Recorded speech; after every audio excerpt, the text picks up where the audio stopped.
Halo, Assalamualaikum. Apa kabar? Senang bisa berjumpa lagi. Zaman modern seperti saat ini, ilmu fisika sangat mendukung bagi kehidupan manusia untuk perkembangan teknologi, untuk industri, komunikasi, dan lain sebagainya. Pernahkah kamu berpikir mengapa bagian dasar bendungan didesain lebih tebal daripada bagian atasnya? Mengapa binatang yang berat, misalkan gajah, cenderung memiliki kaki yang lebar? Dan mengapa kita cepat merasa lelah jika berdiri dengan satu kaki daripada dua kaki? Itu semua tidak lepas dari konsep tekanan yang akan kita pelajari pada kesempatan kali ini.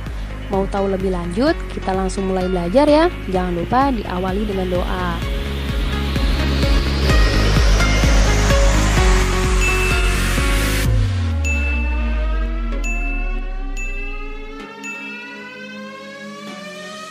Zat cair dan gas termasuk fluida, yaitu zat yang dapat mengalir dan memberikan sedikit hambatan terhadap perubahan bentuk ketika ditekan. Saat kita mempelajari fluida yang tidak bergerak, maka disebut hidrostatika. Sedangkan untuk hidrodinamika, kita pelajari tentang fluida yang bergerak. Manakah yang memudahkan kita mengiris daging? Pisau tumpul atau pisau yang runcing?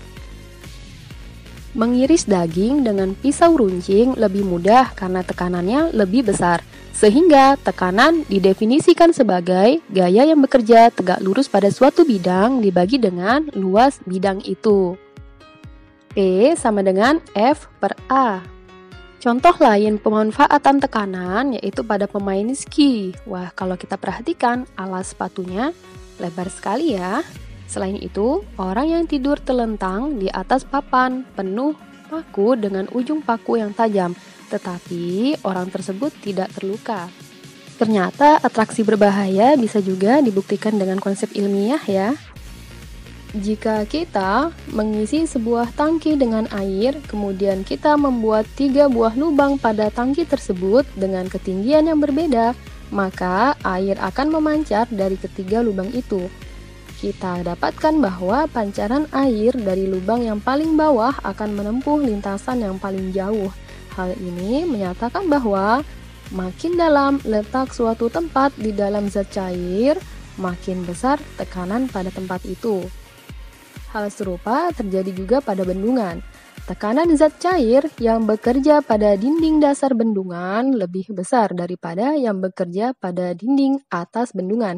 Untuk luas dinding yang sama, gaya tekan zat cair pada dinding dasar bendungan lebih besar daripada yang bekerja pada dinding atas bendungan. Itulah sebabnya desain bagian dasar bendungan selalu dibuat lebih tebal daripada atasnya. Gaya gravitasi menyebabkan zat cair dalam suatu wadah selalu tertarik ke bawah. Makin tinggi zat cair dalam wadah, makin berat zat cair itu, sehingga makin besar tekanan yang dikerjakan zat cair pada dasar wadah. Tekanan zat cair yang hanya disebabkan oleh beratnya disebut tekanan hidrostatis. Secara matematis, tekanan hidrostatis zat cair dapat dinyatakan dengan persamaan P hidrostatis sama dengan Rho dikali G dikali H. Telah kita sebutkan sebelumnya bahwa pada lapisan atas zat cair bekerja tekanan atmosfer, sehingga tekanan mutlak pada suatu kedalaman zat cair atau tekanan mutlak dinyatakan oleh persamaan matematis sebagai P sama dengan P0 ditambah Rho kali G kali H. Perhatian, jika disebut tekanan pada suatu kedalaman tertentu, maka yang dimaksud adalah tekanan mutlak. Dan jika tidak diketahui dalam soal, kita gunakan tekanan udara luar P0 sama dengan 1 atmosfer sama dengan 76 cm Hg sama dengan 1,01 dikali 10 pangkat 5 Pascal. Contoh soal. Seorang penyelam berada di kedalaman 10 meter di bawah permukaan air. Jika massa jenis air 1000 kg per meter kubik dan gravitasi bumi 10 meter per sekon kuadrat, maka tekanan air yang bekerja pada telinga penyelam sebesar. Langkah pertama, kita tulis terlebih dahulu besaran yang diketahui. H sama dengan 10 meter Massa jenis air 1000 kg per meter kubik, gravitasi 10 meter per sekon kuadrat. Maka tekanan hidrostatis dihitung dengan rumus pH sama dengan rho GH, yaitu 1000 dikali 10 dikali 10. Maka hasil yang didapat 10 pangkat 5 Pascal. Tekanan hidrostatis pada suatu titik di dalam suatu zat cair bergantung pada massa jenis zat cair dan letak titik tersebut di bawah permukaan zat cair. Semua titik yang terletak pada bidang datar di dalam satu jenis zat cair memiliki tekanan yang sama. Pernyataan ini disebut hukum pokok hidrostatika. PA sama dengan PB dengan penurunan rumusnya sebagai berikut ya, sehingga didapatkan Rho A sama dengan HB per HA dikali Rho B. Contoh soal, sebuah pipa U berisi air dan minyak seperti ditunjukkan pada gambar. Selisih tinggi kolom minyak dan air pada kedua kaki adalah 3 cm. Jika massa jenis air 1000 kg per meter kubik, tentukan massa jenis minyak. Garis batas yang kita buat melalui titik A dan B. Titik A ditekan oleh minyak setinggi HA sama dengan 15 cm dan tekanan udara luarnya P0. Titik B ditekan oleh air setinggi HB sama dengan 15 dikurang 3 sama dengan 12 cm. Bisa kita lihat pada gambar. Dan tekanan udara luar P0. Sesuai dengan hukum pokok hidrostatika, kedua titik ini memiliki tekanan yang sama, yaitu PA sama dengan PB. Hingga didapat rho minyak sama dengan HB per HA dikali rho air. Kita masukkan angka yang diketahui, maka didapatkan rho minyak sebesar 800 kg per meter kubik.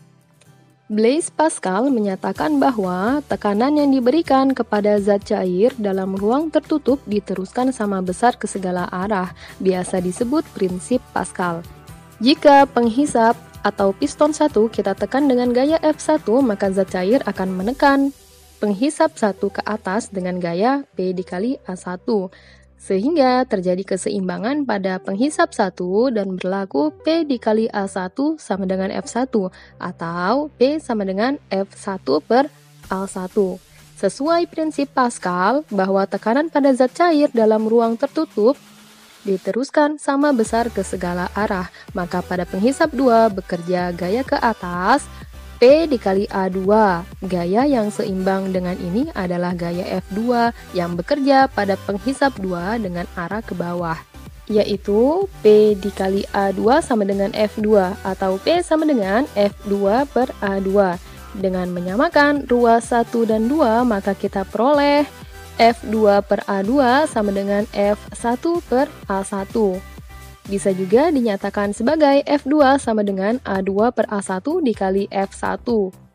Dengan F1 dan F2 adalah gaya pada masing-masing penghisap atau piston dan A1, A2 adalah luas penampang masing-masing penghisap atau piston. Tetap semangat ya, sampai jumpa pada pertemuan selanjutnya. Assalamualaikum.